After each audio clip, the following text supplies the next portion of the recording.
Hello, I'm Carl with frugalberry.com. Today I'm going to be showing you how to replace the battery in a Casio 50-meter water resist watch like this one here. This is a very common watch. It's been around for probably about 30 years now. Lots of people use it. Lots of people still keep buying it. And really the battery tends to last about 5 years. But you can buy a battery, rather than buying a new watch for 30 bucks, you can buy a new battery and put it in and save yourself a little bit of money. So here we go. This is the battery that you need. It's a 2016. You can buy it at any drugstore or Walmart or Lowe's or Home Depot or any of those places. So I'm going to move this aside here. The tools you're going to need a knife. You're going to need a jeweler's screwdriver. Actually, you probably may not need the jeweler's screwdriver a whole lot, but you will need a very tiny Phillips head screwdriver. Okay, I'm going to be kind of doing this around the camera here, so hopefully this will turn out.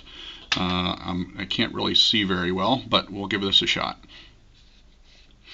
So, flip the watch over and you can see there's 4 Phillips head screws. So I'm just going to take those out one at a time. And right underneath here is a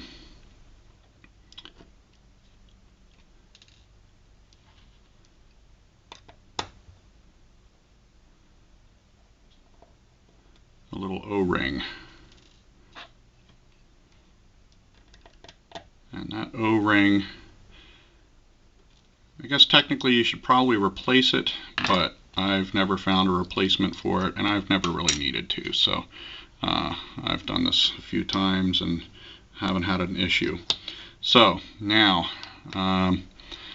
what you'll notice at the top of the watch here, okay, there's the O-ring. At the top of the watch, right in here, there's a little spring, and you want to make sure that that spring stays there. And then down at the bottom, you have this little metal contactor here. So I'm just trying to identify where the top and bottom is here. The first thing you want to do is take something and pry up evenly around the edges to get this guy out of the plastic watch housing.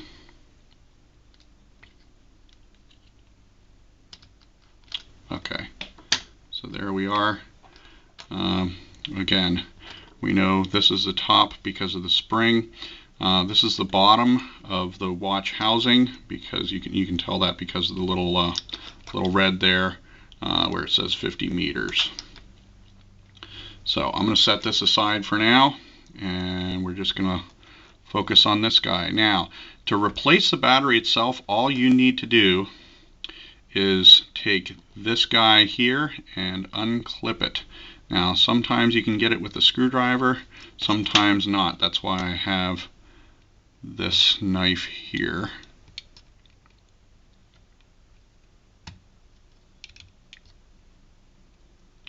Come on, you little bugger.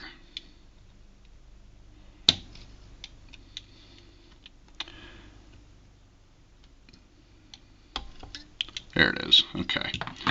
So now that that clip is up, you can see all I need to do is physically remove the battery, and the battery is now out. Okay. So now I'm going to take my new battery pack here, take the new battery out of it. Now, a lot of times these batteries will come with a little thing on the back. Just got to take that off and put that there. And take note, this is the positive side. There's a little plus on this side where the writing is. On the other side is the negative side. You want the negative side down, or the positive side up, whichever way you want to look at it. And that's that. And now all I'm going to do is take my screwdriver Press down on that clip, and now if all is done right, we should be able to flip it over and see, yes, we have something on the watch here. We may actually need to reset this. Sometimes you'll see it keeping time perfectly. It'll usually start at 12. This one looks like it needs to be reset. So in order to do that, I'm going to turn the light on here so I can see a little bit better. I know you can probably see better without the light on. But what we need to do over here on the right, there's a little copper tab there, and I'm just taking that and jumpering it to the outside, and of course that didn't do it. So that's the spot right there. You need to jumper this guy, this metal, or this copper spot here, you need to jumper to the outside edge. And you can do that just with your screwdriver. So what I'm doing right here, I'm taking the tip of my screwdriver, and on the upper right, here's the spring, upper right side, there's a little copper tab there on the circuit board itself, and I'm taking the screwdriver and touching it from the copper tab over to the outside metal case. And when I do that, it shorts out, or it resets your watch. So again, if I do that right now, you'll see that it's counting up 13, 14, 15 seconds. If I jumper this, it will reset. And now it's back to 1, 2, 3, 4, 5 seconds. Okay, so that watch has now been reset. All right, and so there we go. Our watch is now functioning. Now the next thing that we got to do is put it back in the case properly. Now that might sound a little bit easier than it actually is.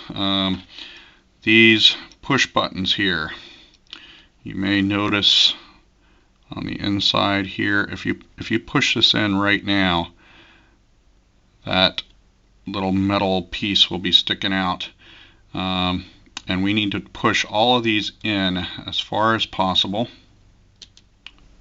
or push them all out as far as possible. And there's actually little C-clips on these too.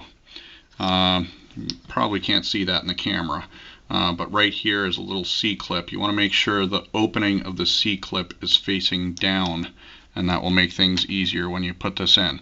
Again, we know that this is the bottom because of the little red tab there.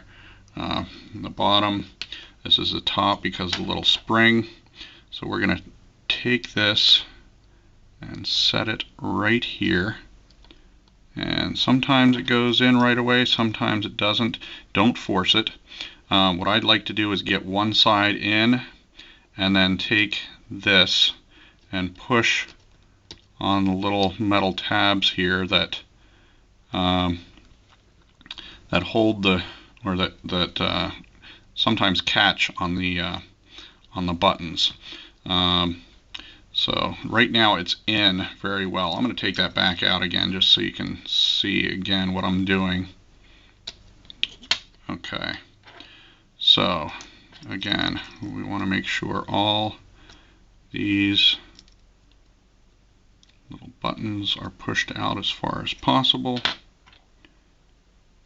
Set this in there, and I'm going to start it on the left side, and just a little bit of gentle pressure down.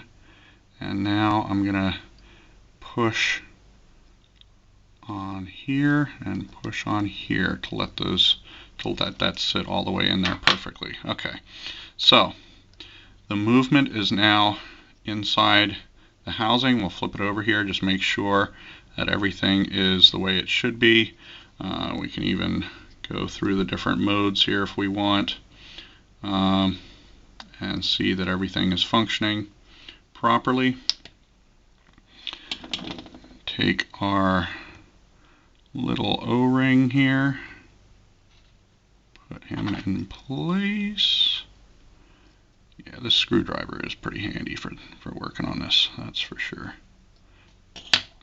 Okay, and now take this guy Put him down. Now again, you want to make sure that the spring is in here. The spring is very important to the functioning of the alarm on this watch. So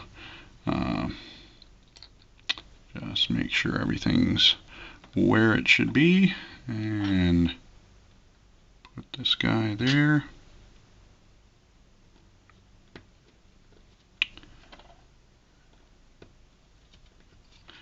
And I like to do opposite sides when I'm putting screws in. That's actually the proper mechanical method.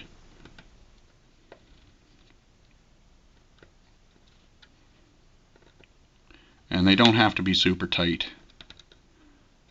Certainly not at this stage anyway.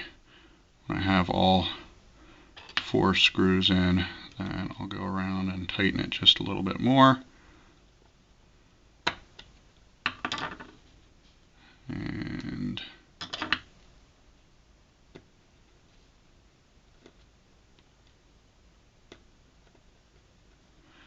now you'll notice I'm using, my fingers are just on the shaft of the screwdriver here, and that's all the torque that I need really to tighten this down. You may want to just put your fingers on just maybe the next part here and just try tweaking it just a little bit tighter, but you certainly don't want to strip the plastic. That would be bad. Okay, and that's all there is to it. We now have a functioning watch again. Hopefully this has been helpful. Again, I'm Carl with frugalberry.com, and you can find lots of money-saving tips and ideas at frugalberry.com. God bless and enjoy. Take care.